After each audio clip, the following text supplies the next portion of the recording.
Welcome to the Helping Conversation, an exploration and celebration of the practice, art, and science of facilitating trusting, safe, inclusive, and effective helping conversations with others. Recorded at RockVox Recording and Production Studios, Rochester, New York. Mouth off at RockVox, rockvox.com. Having enjoyed an almost 40-year career facilitating his own authentic brand of the helping conversation, your host, executive and recovery coach, Keith Greer. Good morning, everybody, and thank you so much for making the time to sit in with us this morning. I am thrilled to be back. I took a little bit of time off at the end of season 3, and I'm looking forward to getting moving on season 4 of the Helping Conversation. And especially today, my guest today, I'm just so excited personally to chat with, because it's an area of interest that has been around my whole life. So I grew up playing quite a few sports, and as I look back, if I'm at all honest with myself, I was at best a very average athlete, but I loved playing sports, and I was blessed, even going back to my Little League days, with some gentlemen who I remember to this day who were coaches in my life. And again, as I think back, I would imagine none of them were incredibly high-level coaches in terms of their skill and knowledge of the sport, but their ability to create relationships, again, at 62, sticks with me. There's one gentleman in particular, I believe this was from 8th grade football, by the name of Mr. Silk, who there was a time at practice that a bee got stuck underneath my shoulder pads, and I got stung twice. And from that point forward, every time Mr. Silk saw me, my name was Stinger. And I remember his face, and I remember his voice and his smile, and it stuck with me. And I think that's always a testament to the power of who a coach can be in your life. Now, fast forward to adult life. I am an avid consumer of sports. I watch sports pretty regularly. As many of you know, I'm a season ticket holder for the Buffalo Bills. And so I enjoy watching sport. And part of what makes that enjoyable for me is an appreciation and a fascination for that level of athletic skill and talent, that elite level.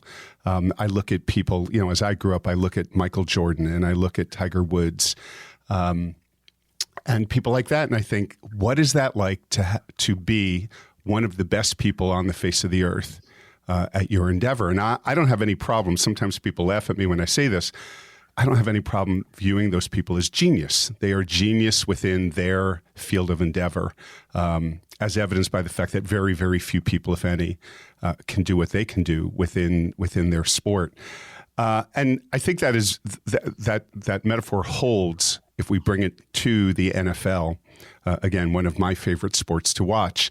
And if we talk specifically about quarterbacks. So we know there are 32 teams in the NFL, which means right now there are 32 people, 32 men who are starting quarterbacks, which means that they can do something in their life that very few people walking the face of the earth can do. And they do it at such a high level that they are able to ascend to this role of starting quarterback within the NFL. So then the next place I go to in terms of my particular brand of fascination is the folks who coach them.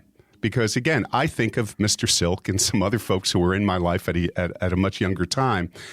And as much as I think of them and remember them fondly, I recognize that the folks who are coaching these folks also are genius in their field, are elite to have reached that point. And so we could make the same case that along with the 32 quarterbacks, there presently in the NFL are 32 quarterback coaches who have reached a level of attainment and skill and success that not everybody gets to, although probably many, many, many people aspire to. So I had a chance to do a little research before I came on today about what it might be like to coach an elite level athlete. And I found a couple of articles I just wanted to touch on really quick. This comes from Applied Sports Psychology, and it talks about something called PPRs, which are pre-performance routines. And it's a sequence of task-related thoughts and actions which athletes engage in systematically prior to their performance of a specific sports skill. But what struck me as much more important in the article is the role of the coach in working with athletes of this caliber. And so they talked about 3 different points. One was to know your athlete beyond the skill. And as we talk about all the time here on this podcast, relationship, when it comes to being in a helping conversation with someone, building a coaching routine. And in this article, they were not just talking about a routine for the athlete, but a routine for the coach that then translates into something that can help with the routine for the athlete, and deliberate mental practice to really be thoughtful about how we do what we do, which again, so speaks to me in my world of coaching of what goes into my thinking in how I do what I do. In another article on the coach's responsibility, learning how to prepare athletes for peak performance, the author just talks extensively about communication, not surprising. That besides interacting with a variety of other folks, coaches must be exceptional communicators with their athletes in order to be effective teachers. The ability to communicate is a critical component in becoming a successful coach and developing athletes. Communication is a process through which 2 entities exchange formal messages in a common code by using one or more transmission channels. I have never heard communication defined that way, but it makes perfect sense if we break that down. And then the last article I had a chance to look through really spoke to being an Olympic coach. So again, people who are working with high-end, elite-level athletes. And they talked about several qualities of a great sports coach on that level. That being understanding the sport, eagerness to learn, sharing knowledge, motivational skills, knowing the athlete. Again, repeats that from the other article. Communication, good listening skills, their own discipline, leading by example, and commitment and passion. So I am thrilled today to have as a guest somebody who fits this entire definition that I've been talking about of someone who has found themselves and has worked really hard to get to an incredibly high level of elite coaching with elite athletes. So let me introduce my guest today. Dan Pitcher was born and raised just down the road from us here in Rochester in Cortland, New York. From 2009 to 2011, he was the starting quarterback for the Cortland State football team. And as a senior, was named a finalist for the prestigious Gagliardi Trophy, which on the Division III level is presented annually to the most outstanding Division III football player. Upon graduation, he became a coach, coached the wide receivers at Cortland State, and then had an opportunity, and I know a little bit of his story of doing a whole lot of networking and relationship building, and was able to find his way to the NFL. And he spent 4 seasons in player personnel with the Indianapolis Colts. In 2014, he served as a pro scout, was promoted to that position after working as a scouting assistant in the year or 2 prior to that.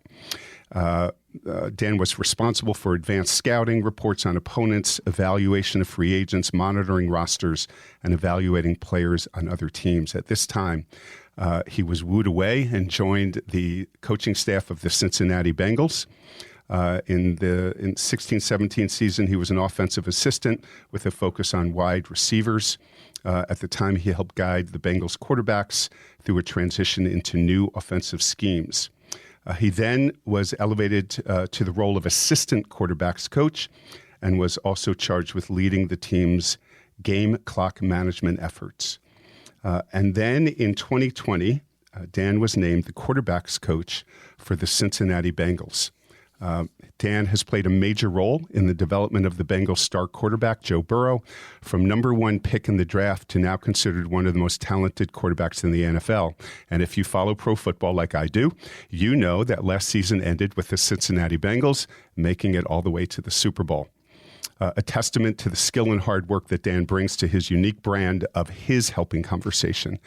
And in the case of Dan, a helping conversation that elevates and inspires a world-class athlete to reach the absolute top of his profession. Dan is about to begin, I believe, Dan, your 12th season in the NFL, if I have the numbers correctly.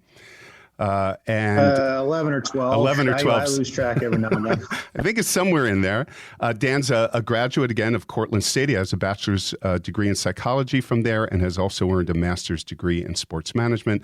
So please join me in welcoming into the Helping Conversation the quarterback's coach for the Cincinnati Bengals, Dan Pitcher. Welcome, Dan. Hi, Keith. Thanks for having me. It's pretty extensive background there, but I'm happy to be here with you today, and looking forward to our conversation. Good, great, thank you. So first of all, a double thank you for making the time, because I'm going to say on a much more important level than anything you do in the NFL, you within the last month took on a brand new role in your life, and that is as dad. So congratulations to you and Marissa on the birth of your son. How's that been going? Thank you. It's going really well, and it is absolutely most important thing in our lives. And as much as I love my job, it pales in comparison to get to be a dad. So yeah, awesome. And we're learning as we go, and we're screwing up every day, but hopefully we're screwing up less than. All right. So I'm going to tell you a conversation that my wife and I had very early on in our parenting, and our children are now 30 and 29. And we always used to say when we started a college fund for the two of them, that when they turned 18, that it would be their choice whether to use the money for college or to use the money for psychotherapy for anything that we were doing to them that we didn't mean to do. Because all of us are of our parent, all of us, we're doing our best, and we're flying by the seat of our pants and figuring out how to raise these creatures.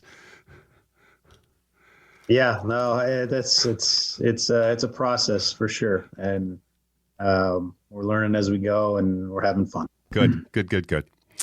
All right, so let's jump in. So I gave a bit of a synopsis here of how you got to where you are, but let me ask you to kind of in your own words, how you went from Division III football player to ascend to where you are now as an NFL quarterbacks coach. Yeah, you covered a lot of the steps, and that's really kind of on a step-by-step basis how it happened. This is something that I knew from an early age that I wanted to coach, and that I wanted to coach football. And then I think as my career progressed, my aspirations grew to hopefully someday have an opportunity at this level. My first exposure to the NFL was as a intern for the New York Jets in training camp. They came and actually held training camp at SUNY Cortland for a couple summers while I was there. And so I was able to intern in the weight room. And really, I didn't have a specific, I liked working out. I never really wanted to be a strength coach, but what it allowed me to do was get close to these players and coaches and the organization and see what it was. And, the thought that I could make a living, centering my life around the game that I loved, kind of took hold right there. And that's, really, that experience stayed with me. Had a couple opportunities to go the college route when I was done playing, and ones that I certainly would have taken had the opportunity to jump to the NFL not presented itself, but it did. In a little bit of a circuitous path to where I knew I wanted to be, which was a coach and particularly the quarterback position. So I got involved in scouting, which was my way in. You kind of referenced that in Indianapolis, and just learned everything I could in that role. Now that I've done it, looking back, I'm really happy that I did it that way, because I think I learned certain things that I never would have been exposed to had I not gone that path. And then knowing all along that I eventually wanted to make that jump back into coaching, and hopefully that opportunity presented itself, and it did. And so that happened in Cincinnati 6 years ago. Kind of have progressed within the organization under two different coaching staffs. I was grateful that I had the opportunity to stay on with a new staff. That doesn't happen often.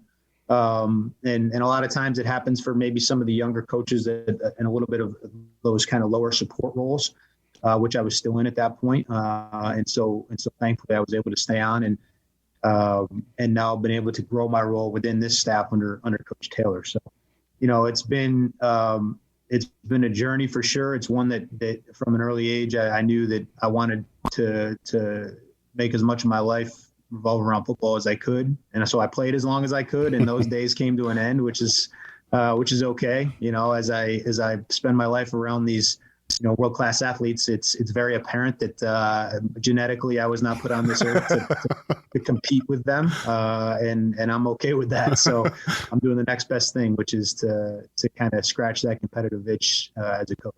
Great.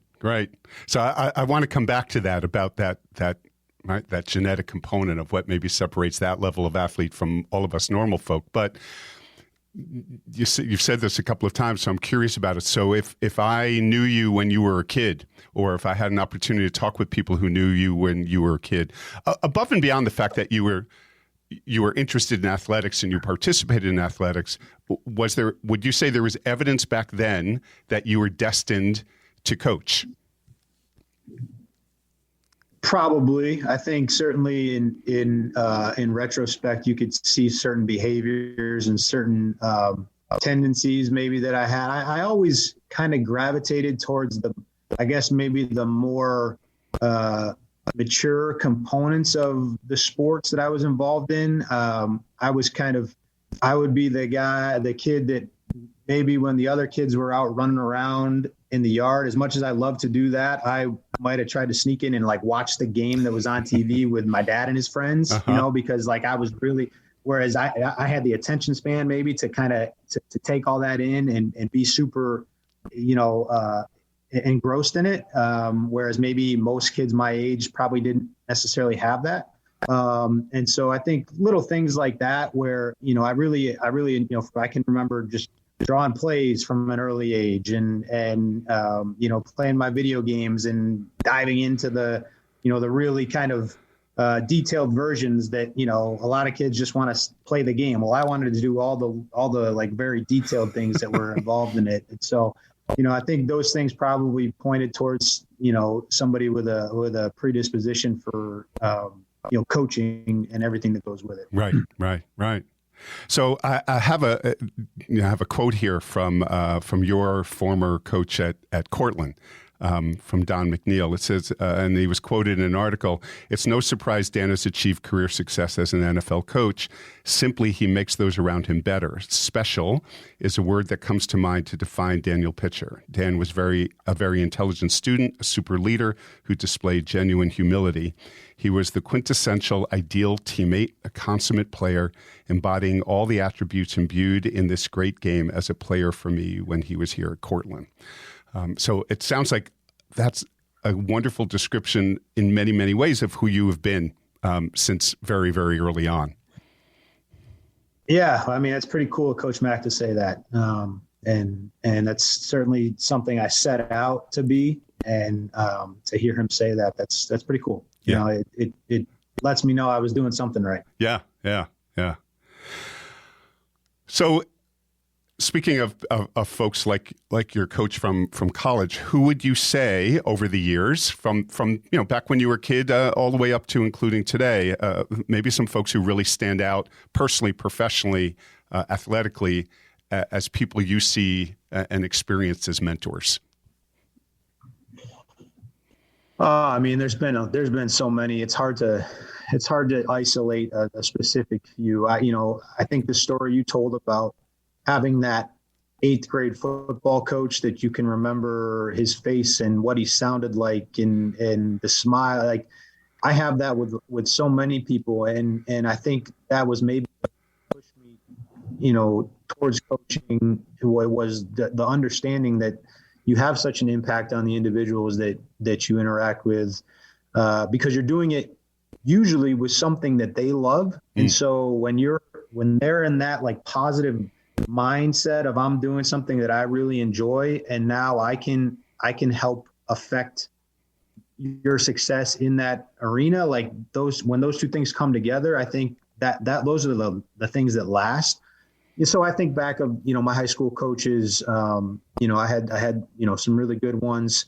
The one that sticks out to me probably just from my high school basketball coach. I remember Coach Mick Lowey was just he had a really good way about him. He was, he had this calm demeanor, that, he was a good communicator. He was really intelligent, and He was never too high, too low.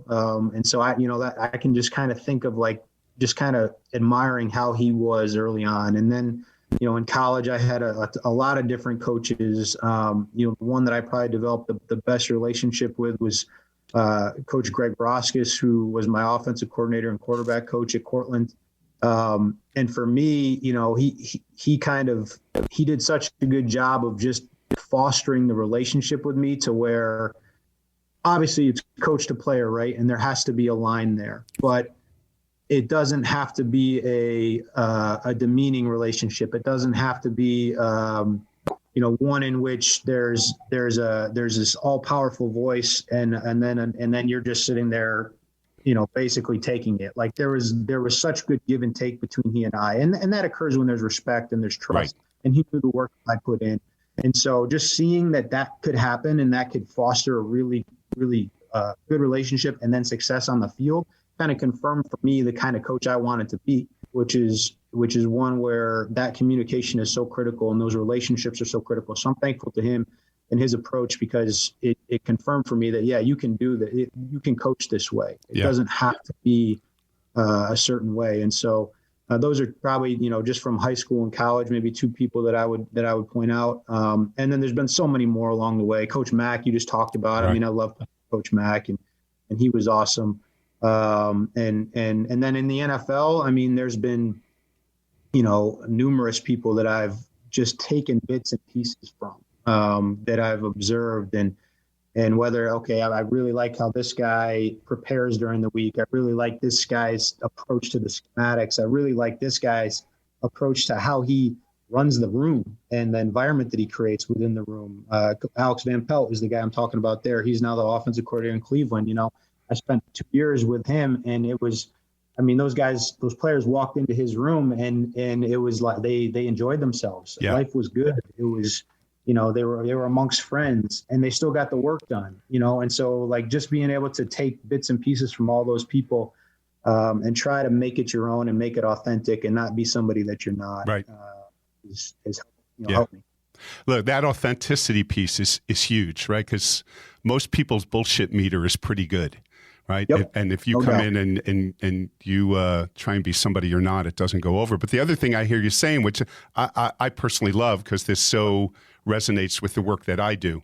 And I think this is significant in the world of men and significant in the world of athletes, is that old style of tell, sell, yell. We're finally wrapping our head around that it really doesn't work well. It doesn't create relationships. It doesn't bring safety into the room. And to be able, as you said, to have boundaries, right? We have pretty clear boundaries over who does what, but that this is about relationship creation at the end of the day. No doubt. And I think when you're at the highest level of sport and I'm coaching, as you referenced, somebody that can do something that maybe a handful of people on planet Earth can do, there is the obvious dynamic that I can't do what you can do. I've never been able to do what you can do. And so how can I approach this relationship from a standpoint where I'm going to put you down or highlight all these negative things?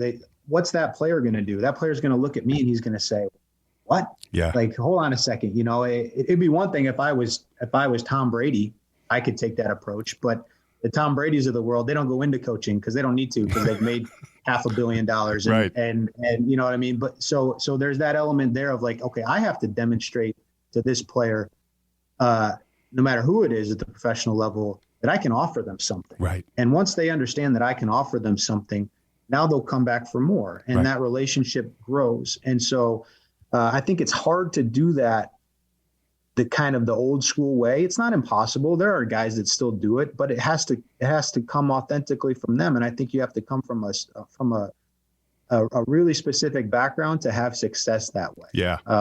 And knowing myself, I know that's just not the world I can operate in, nor do I want to. Right. And so, building those relationships and having that communication is critical. Yeah. Yeah. Look, that piece about, that how can you coach someone who, in your case has this level of athletic skill that maybe you don't have. To a much lesser extent. I always think there's a company I do a lot of coaching for that's a very high-end optics company, and I end up coaching folks with PhDs in optics, brilliant technicians and engineers. And, I always say I know enough math to balance my checkbook, but that's not why they hire me. They don't hire me to be the person who has a better level of specific talent in their chosen profession. My conversations with them are very different around their growth and development, often as leaders. Absolutely. I think that you hit the nail on the head in terms of, what can I offer, and it's just demonstrating that you're going to help them be a better player. Right. And there's a million ways to do it. And, you pick and you choose and you figure out through, conversation after conversation with this person, what it is that works. Right. And that's why I'm there. I tell them the start of every year, like, I'm your greatest resource. Like, this is a partnership, and it can exist as a partnership if we both approach it with the level of respect for each other's roles. And we don't, we understand what each of us needs to do to make this thing work. And we just do that every day. And it's a partnership, and it's worked so far. And, right. There may be a point in my career where I need to adjust my approach it's like anything, right? Coaching is teaching, and teaching is all about who your pupils are, understanding their strengths and weaknesses, and how do you teach to them. Right. And you have to do the same thing. So I may have to modify as I go, but the guys I'm working with now allow me to exist in this realm. Right, right. I would also imagine, now tell me if I'm wrong, because this is just my sense looking in as a fan, but I would imagine even with somebody like a Joe Burrow, he comes in as the number one draft pick, but I've always assumed with athletes like that, there's some recognition that I just stepped up to a level of play that is beyond the level of play I left. So I would hope they would be open to coaching, and because it's a totally different world in the NFL than even upper level Division I college. Absolutely. And he certainly came in with that approach, along with the earned confidence of having just had an undefeated season and right. having the best season a quarterback's ever had in the history of college football. Like, that didn't go away either. But he's intelligent enough and has enough perspective to know exactly what you just said, which is that this is a new ball game, and I need to approach this, as part of what I tried to pull more out of him as a rookie. He just wanted to keep his head down, and all I know is work hard and do what I'm asked to do, and that's what I've done my whole life. So that's what I'm going to do now, and that's a great way to approach it, But then I kept. I try to pull a little more of, okay, maybe a little more leadership out here, a little bit of this out here, because people do look to you, and people do. You may be a rookie, but you're the guy, man. Yeah. This is your show already, and so keep all the good things that come with that head down, hard work approach, and let's start to add in this other stuff that eventually we're going to need from you. And he's done a really good job of that. That's awesome. Awesome. So putting X's and O's to the side, because I don't even know how much people like me would understand the X's and O's piece of what you do. Talk a little bit about what you do bring to your coaching in that world of how you develop relationships, how you do your communication with this level of athlete. Yeah, it's so much of what we do is the X and O part. And so that occupies a lot of our time, but it's certainly not the be all end all, right? We need to coach our guys, and particularly the quarterback position is, we always talk about, like, we set the standard for the building. So every other position group is going to look at how we work and what the habits that we have and what we do on a day-to-day basis. And that becomes the standard. And so however high our aspirations are and whatever we want to achieve, we have to be the standard bearers. And so, there's really good points kind of in the week and really kind of as we assess on Mondays after the game, okay, what do we do well? Where do we need to go? I try to leave those guys every Monday with just a little bit of state of the union. I get like this is kind of how I see where we are right now. Right. This is what I think the team needs from you, Joe, or us collectively as the quarterback group this week. And this is how I think we can accomplish that. And so it kind of allows us to step back from, okay, who are we playing? What defense do they run? What coverages are they going to play on third down? How much blitz are we going to see? Like, okay, all those things, yeah, critically important to our ability to win the game on Sunday. But how do we have a really good practice on Wednesday? How do we make sure that we capitalize on all the reps that we're going to get leading up to Sunday when maybe we're coming off 2 losses and, this guy's in the doghouse and this guy's, hasn't, has dropped 4 passes in the last 2 weeks. And, we got 2 guys hurt over, you know what I mean? Like, yeah. How do we get to Sunday, and that's where that leadership part comes in. And that's where, trying to, maybe just tweak and turn and get them thinking a little bit. And part of that process too, for me is I like to just open it up every time on Mondays before we even watch the film. I say, all right, what do you think? Where's everybody at? Where are you at? Yeah. Where are you at after yesterday? Yeah. And sometimes we're riding high and sometimes we're really low. But I want to hear him talk first, and just kind of set the tone for, that gives me a clue as to what I'm going to need to, where I'm going to need to lead this conversation. Right.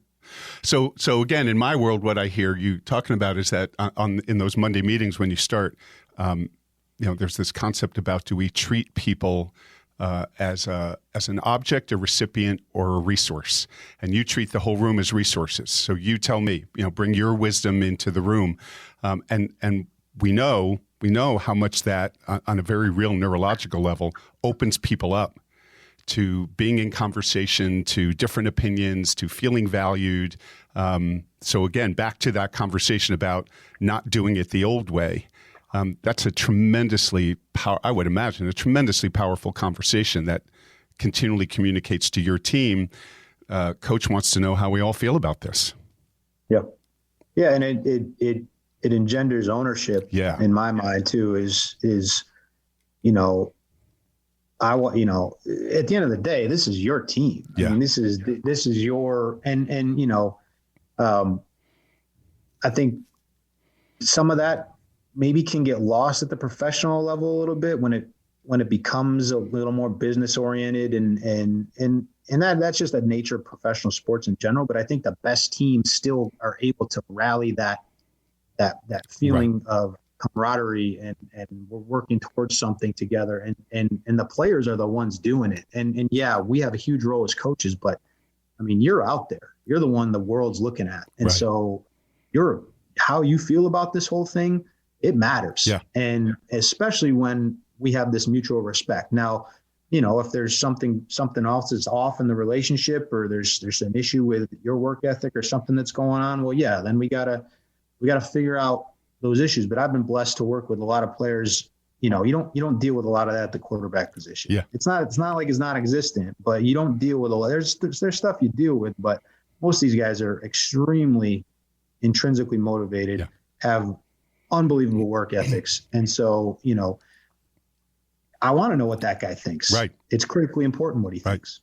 I would also imagine, and you just said this, the fact that unlike college, or high school or anywhere else, the fact that you now have that business end and you have the level of compensation that we're talking about for many of these players, that piece about keeping that sense of team and camaraderie it's maybe even more important and more challenging to do.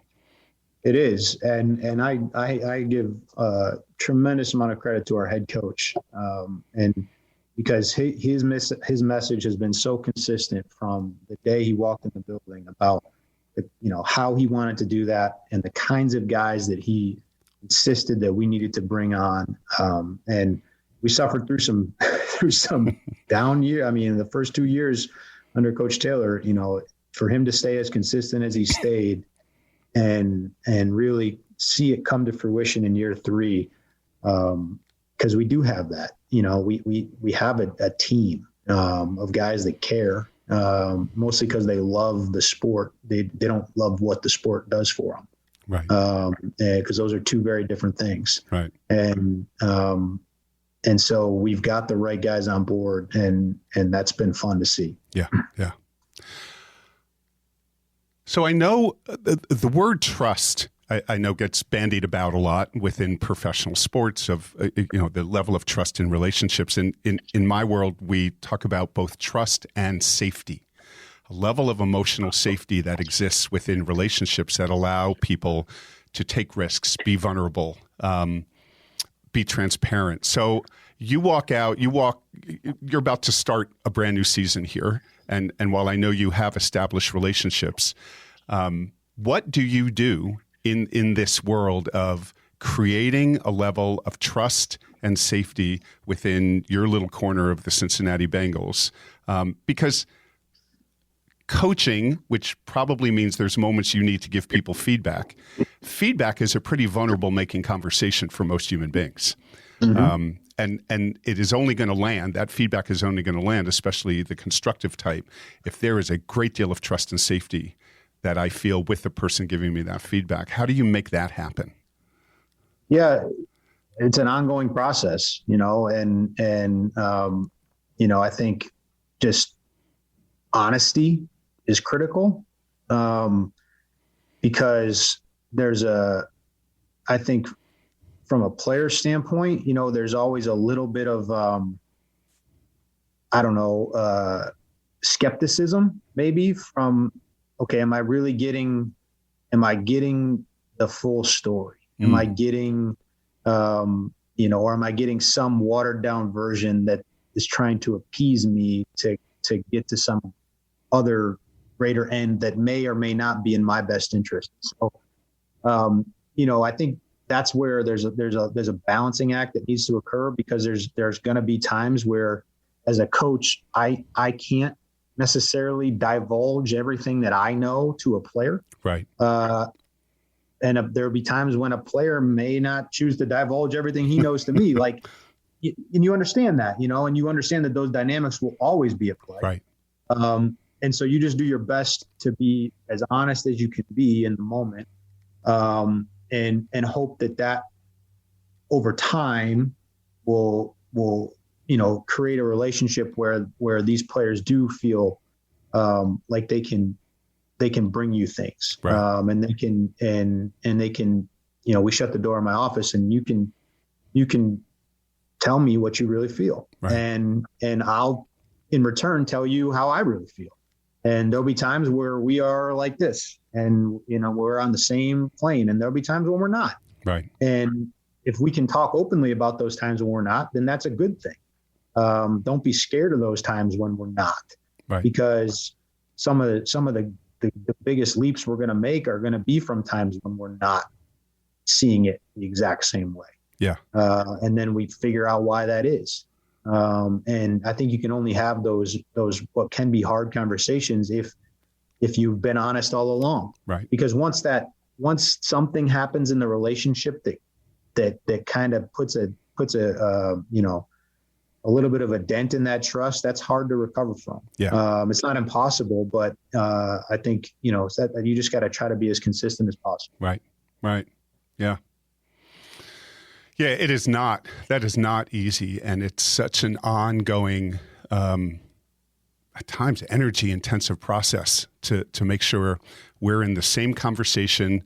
We understand. We can take those risks with each other. But it sounds like if I were to have a conversation with the folks that you coach, that one of the things I would hear from them is that you are a person who sees the best in them. You are very strength-based. And that's where the conversation starts. And not that there aren't, I'm sure, moments where some of the feedback needs to be of the more constructive type, but they know you're in their corner and you want the best for them.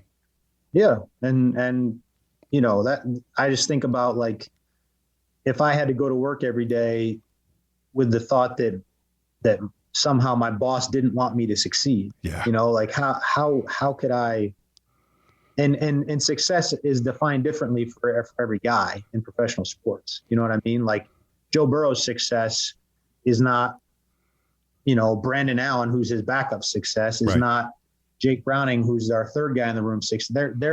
They can all three be successful.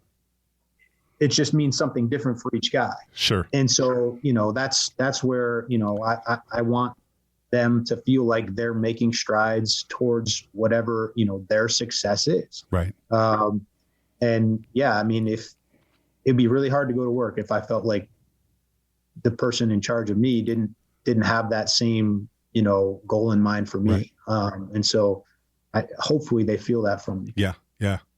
Look, you said something when we started the conversation that it keeps popping back up in my head. And that is your ability and your willingness right from the get-go to put out on the table that athletically you never could and won't ever be able to do what a Joe Burrow can do. Because you could make an argument that's a pretty vulnerable making statement for you, like to take that risk and to not do that old tell, sell, yell, and I know everything. And yet, in my world, here's one of the things we know in some of the world of neuroscience, there's some pretty good evidence that when the leader, I'm going to say you, the leader as the coach, when the leader demonstrates vulnerability to the people they lead, takes that risk and makes themselves vulnerable, it actually increases the production of oxytocin in the brain of the people they lead. So the people they lead have this neurotransmitter coursing through them in response to seeing leader as vulnerable that causes them to feel even more connected and a greater level of trust with their leader. And so it sounds like right from the get-go, your guys know, like you're just, we'll use the A word, you're authentic and you're real. And that goes so far to engendering trust and safety. There's no doubt. I mean, I think it's one of the things that kind of, I forget who, originally told it to me, and I think back, but like, there's different ways that like you can lead through, fear and like, I want to succeed because I'm scared of what's going to happen if I don't. Or you just try as hard as you can to develop that relationship so that I, as the player, I just don't want to disappoint you. That's the greater, that's the stronger bond there, in my opinion, is like, okay, let's just work really hard and all get pushing this thing in the same direction.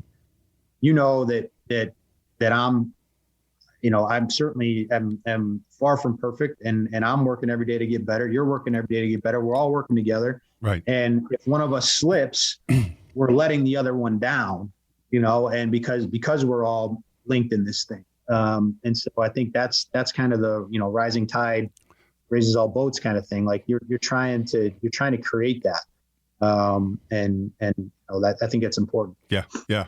All right. I want your opinion on something that I think most people always think is one of the roles of a coach.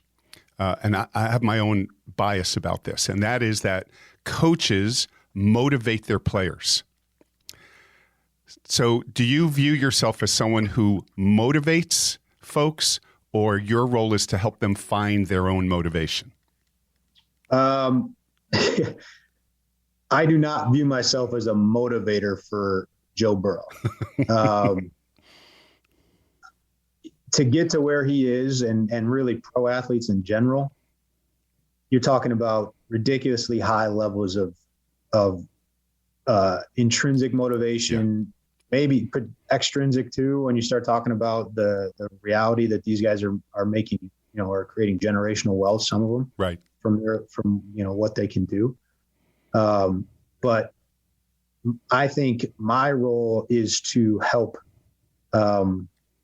hone his motivation, like help understand what does motivate him, right, and then emphasize things, de-emphasize others, and try to just make sure that he's in a really good place from whatever I can do to help that to happen.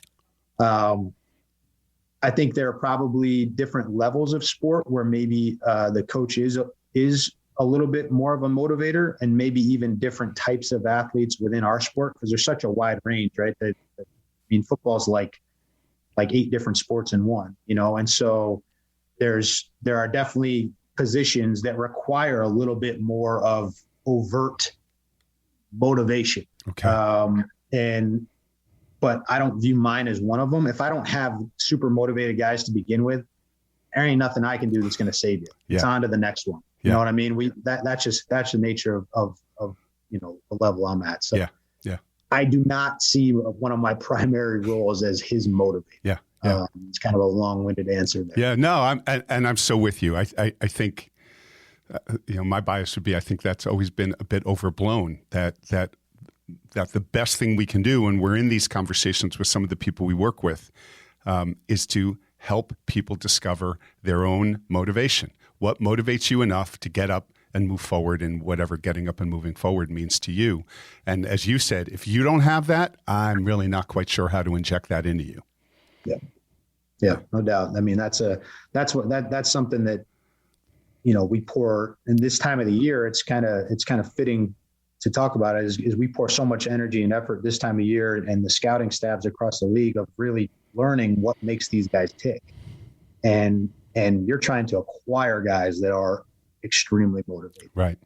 And you're trying to figure out the guys that may be very talented, but there's something missing there with that motivation. Those are the guys that you try to avoid, or you only try to acquire at the right. You only want to spend a certain amount of assets on acquiring a player like that, because there's a relatively high chance that he's not going to achieve his potential. Yeah. Because that factor's missing. And if you don't have it at this point in your life, I'm not going to say it's never happened where a coach has been able to figure it out and inject it into that person. But I think those instances are probably few and far between. Yeah. Yeah. I have always found that to be rather difficult. So in terms of X's and O's, could you give us, and I know you could speak for hours on this, and we don't have hours, but could you give us a kind of a thumbnail description of what your week is like when the season is going on? Sure. So I'll start on a Monday. In the morning, I will have already watched the game tape once on Sunday night. I get into the office early Monday morning. I watch it a second time with a fine-tooth comb. I make all my notes. We watch it a third time together as a staff, where we communicate with the other position coaches on what happened with the coordinator and the head coach. And then I'll watch it a fourth time with my players. So the fourth time I've watched this game is now where those discussions that we talked about earlier take place. And so we meet as a position group, we meet as an offensive unit, and then we put it to bed, good or bad. And they go home, and I dive right into my preparation for our next opponent. And so the rest of Monday till late into the night on Monday, I'm putting together some kind of, generic, detailed, but kind of same thing week by week, scouting report for my guys with the help of another coach. Just in terms of, all defensively, what does this team do? What are the percentages on first and second down? What do they do on third down, fronts, pressures, coverages? What do they do in the red zone? And then I have an area of specialty in the game plan that then I work on for all day on really Tuesday morning, right up and through about mid-afternoon. So I'm poring over the tape of the opponent we're about to play. Tuesdays, the players are not in the building. So they're off doing their own preparation. They're watching tape. They can come in if they want. But Tuesdays is the coach's day to do their job. Right. And so that's where the bulk of the game plan goes in for first and second down.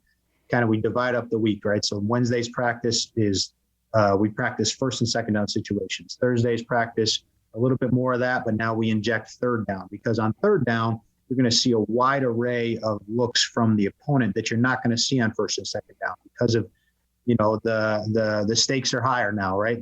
They know if they have you in certain situations, they don't necessarily have to devote many resources to defending the run. So now they can line up in all sorts of different fronts. They can bring different blitzes, and they can play different coverage structures in the back end that they couldn't play on first down if they have to worry about you handing the ball off and you running right up the middle, right? Right. So you got to study all those. And so you have a separate game plan for there. And then you get to the red zone, same thing, the field shrinks. So now you got to study what coverages do they play in the red zone? What do we need to do to attack them? we practice those things on Friday. And then any other special situations that may occur in the game, 2-minute, things like that. And so each of those days, the day prior, you're doing all the work to get ready for that. So you're simultaneously doing that work as a coach and then presenting it to the players. So on a Wednesday night, for example, we'll have kind of assembled my thoughts on third down. Last thing I do before they leave the building, I give them this synopsis, show them a couple clips. These are the plays we're thinking about. Thursday morning, they come in. All right, here's what we're going to do. I stand up in front of the whole offense. We present, okay, these are the plays we're going to run on third down. And I show them clips and all those things. And then, we get together again as a quarterback group, go to practice. They come back in, we watch practice, move on to red zone. And so it just kind of bidding. It's so regimented. And so it's like, I joke, like I go down on, Monday morning and I come up for air at 7:00 on Thursday afternoon. And I'm, in almost to the half hour, everything I do through that period of time is regimented. And it allows you to feel like you're prepared, and it allows you to feel like you've prepared your players. What is the difference, Dan, in your role versus the offensive coordinator role in all of that, as you're describing that you're getting up as the quarterback's coach in front of the whole offense, but I'm assuming there's some difference between the two roles. Sure. Yeah. So really, Zach, the head coach, and Brian, our coordinator, they do such a good job of delegating, and this is not necessarily the case for every coach and every staff. And to their credit, what does that do? Well, that engenders ownership from their assistant coaches, and that now their assistant coaches are going to work even harder, right? Because they know that they have a real part in this thing. And so the offensive coordinator, he has a more global perspective. He's taking the pieces that I might give in a certain area, or the pieces that Troy Walters, our receiver coach, his input he gives, the pieces our tight ends coach gives, the run game, which our O-line coach really is really good at, and he's super detailed. And so the offensive coordinator is taking all these things, and between they're making the final, they're the ones that are in the room saying yes or no. Right. And so they're putting it all together, and then redelegating out those responsibilities so that can be communicated to the different rooms. And then they're the ones that are kind of standing up and giving the big picture thoughts to the unit. This is what we're going to do, why we're going to do it, and why it's going to allow us to win. And so when you kind of divide it up that way, I think it's the best way of doing things. Yeah, awesome. I have a quote, and I want to see if you know who this quote is from about you. The role of the quarterback's coach is to assist in game planning and prepare his quarterback. Dan is an excellent communicator, has a tremendous work ethic, and he is nothing if not prepared. He has done his due diligence in assessing and breaking down every subtle nuance of defenses that Burrow is going to face, and works with him and the other coaches in drafting a plan that all are comfortable with in attacking those defenses. Do you know who that's from? It's got to be a coach that I've worked for at some point, I would imagine. A gentleman by the name of Michael Pitcher. How about that? So in the name of complete transparency, I went to school with Dan's mom and dad, and his father actually was in my wedding. And that is a quote, I think it was an article in Syracuse from his dad. So I'm assuming your pops is going to be listening to this, and I needed to do a shout out for him. That's pretty good, Dad. He sounded like he knew what he was talking about there. All right. So one of the other things I'm always curious about with folks who engage in any helping conversation, and you've talked about this, that you see the best in your players. And, so in my world, we call that being really strength-based. So it's just as important for us to be strength-based with ourselves. So what would you say are some of your most significant strengths, personally or professionally, that you bring to your work? This is always hard. You spend your whole time, thinking about other people. And so you get put on the spot and you got to identify these things. I think, excuse me, I've always thought that I have the ability to really focus for long periods of time on specific things. I think I have probably an abnormally long attention span when it comes to certain things. It probably serves me well in the role that I'm in. It probably other facets of my life where maybe it doesn't serve me all that well. But I've always kind of been able to, I think when the average person would tap out and be like, all right, I'm sick of this. I'm going on to the next thing. Like I can really just kind of just power through and keep going. Right. And I think with the volume of information that you need to assess at this level, I think that's a really it's a good ability to have. I think just from a technical standpoint, and then I think I've always kind of prided myself on being able to talk to people, talk to individuals, talk to groups, stand up in front of a room and be able to speak clearly and concisely and deliver a message. That's something that I think is critical if you want to get to the highest levels of this profession. And I think that's something I've developed over the course of my life, being in different leadership roles through sport mainly, and having to do those things and becoming more and more comfortable because it's not something that you're just automatically comfortable doing. You have to do it over and over and over again. Yeah. And so I think I've probably developed some pretty good skills in that area as well. Yeah. Yeah. I'm curious when you said your first skill of you seem to be able to maintain your attention maybe a little bit longer than some other folks. I'm also hearing, and I'm guessing here, your ability to attend over time to detail sounds like it's pretty strong. Yeah, I would agree with that. And I think, you need to have that because it's different at different levels. Once you get to the NFL, right, you don't just roll the balls out and have the better players and you're going to win 10 games a year. Right. That doesn't happen. It's so much of the college game, and I'm not demeaning college coaches. No, I hear you. There's great ones out there, and there's really smart, scheme-oriented college coaches. But recruiting in college is such a big part of the picture. It's about getting the better players. Yes. And we always, in the NFL, we're trying to get the better players too, but there's parity. There's the draft. There's the salary cap and free agency. And so how do you find success? Well, the details are important. And because the margin for error is extremely slim. Right. And any slight advantage you can find in your study of those details and then your ability to communicate that information is huge. And part of one of the things that I constantly have to do to myself is what is worthwhile to communicate to the player. Because it's not what you know, it's what they know and they can act upon. Right. So there's all sorts of stuff that you can discover in your 48 hours of preparation for the opponent. Is this important? Is it something that in a split second this player can act upon? If it's not, or if you waver on any of those things, it's probably not something that you should communicate because that's only going to cloud the process and make it more confusing. Yeah. And so that's important too to be able to do. Yeah. That just struck me. In my world of coaching, we sometimes talk about the best coaches, the best executive coaches or whoever you happen to be, are coaches who can leave their ego at the door. That the conversation is about how to help this other person in the room be their best. And that sounds like what I just heard. This isn't about Dan Pitcher and what Dan Pitcher knows. This is how you facilitate with whoever you're in the room with for them to be at their best in the most important moments.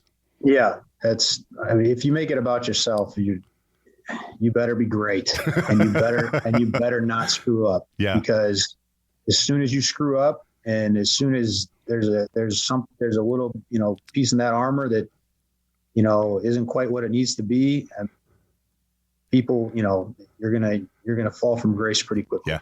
If that's how the world you want to operate in. Yeah. All right. So I'm curious from 8, 9, 10 years ago, when you first formulated any thought in your head that I want to coach at the NFL level and what you thought it was going to be like to how it is in reality 10 years later. What's what you thought it was going to be, and what are some things that 10 years ago you would have never guessed you were going to be dealing with? I would say my expectations for what, just the intensity of what it, the hours that you put in and the energy and the effort that it takes. I think I knew it was going to be hard, and it is. It definitely certain parts of the year, I guess, like times like this in the year, it's not as bad. So I think it was, probably, pretty close on my expectations there. And then if I'm, thinking of something that maybe has surprised me, I don't know. That's hard. I guess maybe the extent to which all this stuff that we've been talking about, like the relationship part of this thing, how important that actually is. Yeah. That maybe I had this idea that, it was all just high level scheme discussion, and it's the NFL, and it's got to be it's like everybody's a mad scientist concocting whatever this game plan is going to be, and there's certainly some high level discussion that goes on, but it just doesn't. If you don't have the relationship part and the communication part, you're going to fall short. Over time, and so I think that's been a good lesson to learn. Yeah. I'm looking at the clock. We're getting ready to wrap up here. So maybe one or two aspects of coaching that you would say are the most joyous for you. Seeing and for me, the player that I'm directly responsible for preparing, seeing that guy perform at a really high level and seeing his joy in that moment, that's awesome. I mean, that's probably akin to like a parent seeing their child. And I hate to characterize the relationship that way because it's not that. But there is a component of like, okay, I've done everything to prepare this guy that I think that I could have done. He goes out there, he plays great, and he has fun doing it. That's awesome. And so that, feeling that, after a game on Sunday, and then just kind of the season long aspirations in a year like we just had. Yeah. When you're jumping around and got tears in your eyes and you're hugging guys, I mean, you're acting like a kid, you're acting like you're 10 years old and it's a bunch of grown men. I mean, that's awesome. Yeah. And those are feelings that stick with you for a lifetime, and you do everything in your power to try to get them back because they're so fleeting and they're so infrequent. That's what really motivates you. Yeah. Look, I think I do wonder, Dan, if maybe those moments like you had this year where, as you said, you're acting like a kid because that's exactly who we are in those moments. Right? We're playing this game that we started playing when we were 5. Yeah. And success is success, and being a part of a team is a part of a team. What would you say, joy to the side, are maybe one or two of the most challenging aspects of the role you fulfill? Well, I just think when things aren't going great and you got to find a way to particularly if there are different issues that are going on in an interpersonal level within the team, and you gotta find a way to help the players you're responsible for dig their way out of that. That's hard because there's all sorts of dynamics there that you gotta make sure that you're giving appropriate attention to, and so those are hard conversations to have. I've had guys come through the room that are no longer in the room anymore. And why was that? And for certain, in certain cases, those are hard. They're all hard conversations. Yeah. Because a lot of times you're talking about guys that are maybe come to the end of what has been a lifelong dream and journey for them. And, that's part of the job is saying, okay, this guy, I think this guy can do it and this guy can't. Yeah. And, you have to be able to do that. Right. That's what I get paid to do. Part of what I get paid to do. But you also know that the guy that you're saying, I don't think he can do it. I got a relationship with that guy. Yeah. And so, that's a tough dynamic there to be able to do both those things. I always, as I watch professional sports and think about, that aspect of it. I can't even imagine what it is like for coaches. End of training season when you need to cut folk, to have those really difficult but very honest conversations with people. I think. Yeah, the thing I've found again is the honesty part, right? Yeah. And most of the time, the guy knows. Yeah. The guy, these guys are so smart. Yeah. I mean, they see everything, they understand everything, and they may not agree, and they may feel like they got the short end of the stick at some point. But if you've done your best to be honest and communicate, usually the conversations, they're hard to have, but they go all right. Yeah. And you can usually leave that room feeling pretty good about where that individual is and, where he's going to be going forward. Yeah. But that's part of laying that groundwork. Yep. Is if you haven't done that, those can be some pretty explosive conversations, and you don't want to try to avoid those at all costs, because I've seen those too. Right.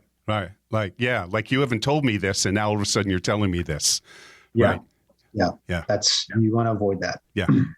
Well, look, I think, what you're saying here at the end of the day is your version of the helping conversation as compared to others, that these are the places where there are great similarities, that we're in the room and we're honest and we're forthright and we're people of integrity and we speak the truth and we make ourselves vulnerable. And again, we create trust and safety. And we have the difficult conversations, and that most of the time people can weather the difficult conversations if all that other stuff is in the room. And has been in the room. Yep. Yeah. Awesome. 100%. Dan Pitcher, quarterbacks coach of the Cincinnati Bengals. Thank you so much for making the time to sit in. This has been a joyful conversation, a bit of a fantasy conversation for me, to have an opportunity to speak with someone who is in the role you are in, and doubly joyful because of who you're connected to with your mom and dad. So thank you so much for making the time and sharing with us today. Thank you for having me, Keith. I appreciate you reaching out. And you mentioned, I have a bachelor's in psychology. I mean, these are things that have always interested me throughout my life, and they're directly applicable to my role currently. So no question. It's been a great conversation, and thank you for having me. You're welcome. And if I remember correctly, I think a couple of weeks ago when I took a peek at the Buffalo Bills schedule this coming year, I think you guys are coming to Buffalo, if I remember correctly, right? I think they are coming to us. Oh, they're coming to you. Okay. I think they are. Okay. I'm not upset about. We don't have to go up there and not be able to hear ourselves think, because I know what that environment is, and that's a pretty cool spot to play, to be the home team. Not so cool to be the away team. Yeah. Well, best of luck this year with Joe Burrow and the entire team, and all the best to you and to Marissa and all the best with the baby. Thank you, Keith. All right. You take care. Yep. All right. Have a great day. You too. Well, boy, I hope everybody enjoyed that as much as I did. That was just a wonderful conversation, eye-opening conversation into a world that, again, if you're like me, you have spent your life watching and speculating a bit on what this type of helping conversation might be at this level. But hear Dan talk about and break down that at the end of the day, we're talking about relationship and the things that we do in the room with other human beings to foster those relationships. So I do appreciate you all making time in your day to sit in with us for, again, the first episode of season 4. Thank you. And I hope that you make the time to join us again as we continue to shine a light on the skill and talent of those individuals that invite another into that compassionate, complex, and intimate space called the helping conversation. Everybody have a great day. We thank you for sitting in on our discussion today on just one unique version of the helping conversation. We would love to hear your thoughts on today's podcast, so we sincerely invite you to follow, rate, and most importantly, review our episodes. For more information on Keith Greer and this podcast, log on to keithgreercoaching.com. Please join us for our next episode as we continue the exploration and celebration of the practice, art, and science of the helping conversation.